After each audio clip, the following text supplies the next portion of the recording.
Halo para pejuang PPG Daljab tahun 2024, ada info menarik di upload dan Instagram ppg.kemendikbud.go.id atau ppg Kemendikbud. Ini asli dan ini valid teman-teman semua. 8 hal yang harus teman-teman perhatikan pada data Dapodik, khususnya untuk teman-teman pejuang PPG Daljab tahun 2024 yang menunggu notifikasi undangan. Ya, kita simak ya 8 hal ini dan kita diskusikan bagaimana caranya supaya teman-teman itu bisa terpanggil di berbagai derajat tahun 2024. Oke. Nah, 8 hal ini teman-teman semua. Yang pertama adalah dibongkar itu tentang penulisan nama. Nama itu sudah kemarin kita lihat di live webinarnya Ngopi Bareng Bu Nunuk. Nama itu tidak boleh disingkat.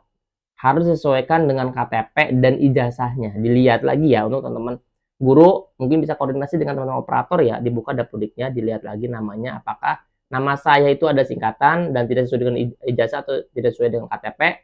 Kalau misalkan masih ada yang tidak sesuai, ada yang disingkat tidak sesuai dengan KTP, silakan diperbaharui. Kemudian penulisan nama nih teman-teman, tidak disertai dengan gelar keagamaan, haja, haji, itu nggak boleh ya teman-teman. Tapi langsung di nama aslinya. Nah, seperti itu. Kecuali kalau misalkan di KTP mungkin ya, nanti kita bahas di akhir ya.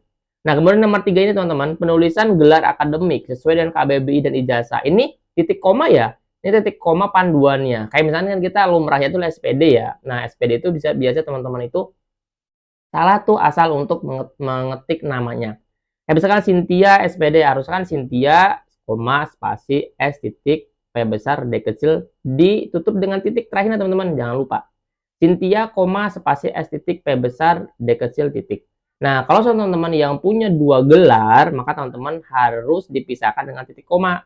SPD, titik koma, spasi, M titik. Nah, itu sesuai dengan gelarnya teman-teman semua. Nah, kemudian nomor 4 nih, yang keempat itu adalah penulisan tempat dan tanggal lahir itu sesuai dengan KTP dan ijazahnya. Yang tadi namanya sesuai dengan KTP dan ijazah, sekarang tempat lahir pun sesuai dengan KTP dan ijazahnya. Walaupun ngototnya guru tersebut misalkan saya lahirnya di kota A, tapi di KTP tetap kota B, ya kita turutin adalah di KTP yang kota B. Karena data itu kan langsung dari di Susakpil dan teman-teman sudah terdaftar di kota tersebut. Jadi sesuaikan saja dengan KTP dan ijazah yang ada di data valid teman-teman semua. Kemudian di soal di poin nomor 5 teman-teman, pastikan ya NIK dan NUPTK sudah benar. Nih, kemarin itu sudah banyak yang tanya bagaimana cara verval NIK dan verval PTK. Nah, lihat itu adalah di verval PTK teman-teman, lihat di playlist saya, di playlist PPG itu ada tutorial saya yang membahas tentang bagaimana cara verval PTK menggunakan akun SSO kepala sekolah, menggunakan SSO operator. Karena nanti teman-teman di situ ada validasi NIK dan validasi NUPTK. Ada guru yang NIK-nya itu silang karena tidak terdeteksi di Dukcapil. Nanti terlihat di perlo PTK-nya apa itu NUPTK-nya yang silang, apa itu NIK-nya yang silang, atau keduanya sudah hijau checklist. Nah, itu ada nanti di perlo PTK. Teman-teman tinggal masuk aja di veloptk.kemendikbud.go.id, nanti menggunakan emailnya punyanya Dapodik operator. Seperti itu ya. Nanti teman-teman kalau misalkan susah, tinggal lihat lagi di playlist PPG, saya sudah merangkumnya dan sudah mentutorialkannya tentang PTK. Kemudian teman-teman, yang poin ke-6 itu adalah masukkan data lengkap riwayat pendidikan. Nih, utamanya adalah S1. Kayak misalnya gini, banyak yang bertanya di YouTube, kemudian di TikTok saya, kenapa kok saya udah lama mengabdi, tapi kok saya gak ada panggilan. Nah, teman saya itu baru kemarin, kemudian kok ada cepat panggilan. Ternyata bisa jadi riwayat pendidikan di Dapodiknya itu tidak dimasukkan. Kayak misalkan gini, saya itu lulusan D2, tapi saya sudah lulus S1-nya, tapi di Dapodiknya ternyata tidak dimasukkan S1, ijazah S1-nya. Nah, itu ya nggak akan kepanggil-panggil karena kan syaratnya adalah S1.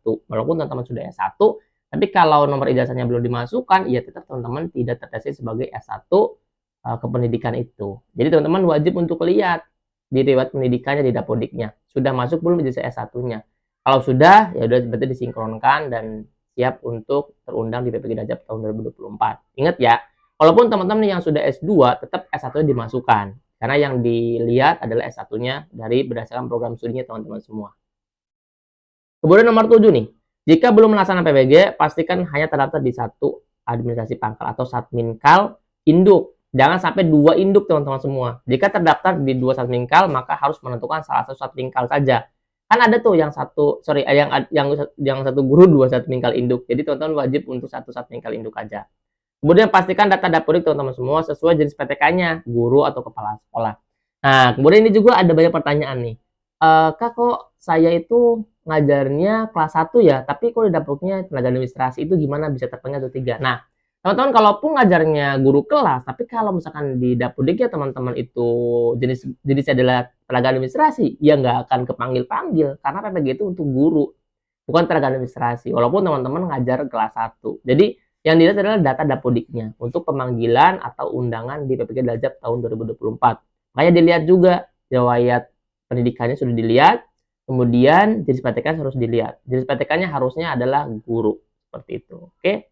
Pastikan ya teman-teman ya di 8 data ini sudah benar-benar fix dan valid untuk dinantikan sesuai dengan pemanggilan PPG Daljab tahun 2024. Nah, teman-teman, kenapa sih data Bapak Ibu itu harus sesuai? Di sini ada 8, teman-teman. Memungkinkan verbal itu bisa gagal loh.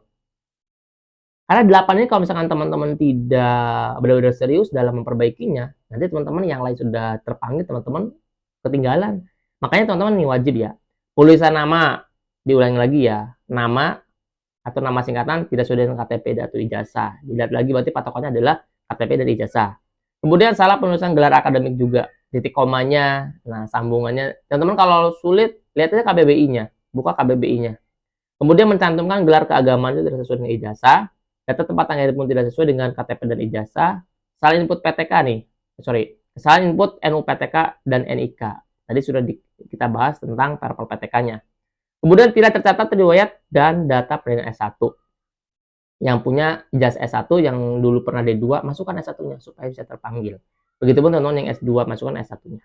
Bapak Ibu guru tercatat di 21 mingkal dan keduanya adalah induk. Kan ada tuh, ada guru yang dua-duanya adalah induk. Jadi pilih aja satu induknya teman-teman, satu mingkal induknya di mana. Nah, karena di dalam PPG Daljab ini tidak mensyaratkan teman-teman harus JJM-nya 24 CP. Jadi satu induk pun nggak harus 32, tidak harus 24 CP pun teman-teman bisa untuk terpanggil. Jadi jangan takut ya kalau JJM-nya itu kurang. Nanti kalau misalnya sudah lulus, baru teman-teman wajib untuk mengikuti atau menempuh di 24 CP supaya TPG-nya cair seperti itu. Kemudian yang 8 adalah jenis PTK pada dapodik bukan merupakan guru untuk kepala sekolah. Tadi yang saya sudah katakan bahwa teman-teman walaupun megang kelas 1, tapi kalau dapurnya adalah tenaga administrasi, ya tetap tidak akan terpanggil di PPG Daljab tahun 2024. Jadi teman-teman rubah dulu menjadi PTK-nya adalah guru atau kepala sekolah. Seperti itu teman-teman ya. Undang-undang nomor 4 nih, ini wajib untuk teman-teman follow di ppg.kemendikbud.go.id atau teman-teman lihat di Instagramnya di PPG Kemendikbud. Ini wajib akun resmi Direktorat Pendidikan Profesi Guru atau Dirjen GTK-nya. Teman-teman terima kasih ya. Jangan lupa di subscribe nih, like dan bagikan ke teman yang lainnya. Saya doakan yang subscribe, yang membagikan video ini ke grup-grup guru yang lainnya bisa lulus PPG Daljab tahun 2024. Nanti kita akan lanjut lagi di info selanjutnya. Dan mudah-mudahan saya doakan teman-teman lancar sampai akhir dapat serdiknya. Amin. Terima kasih teman-teman semua. Dadah.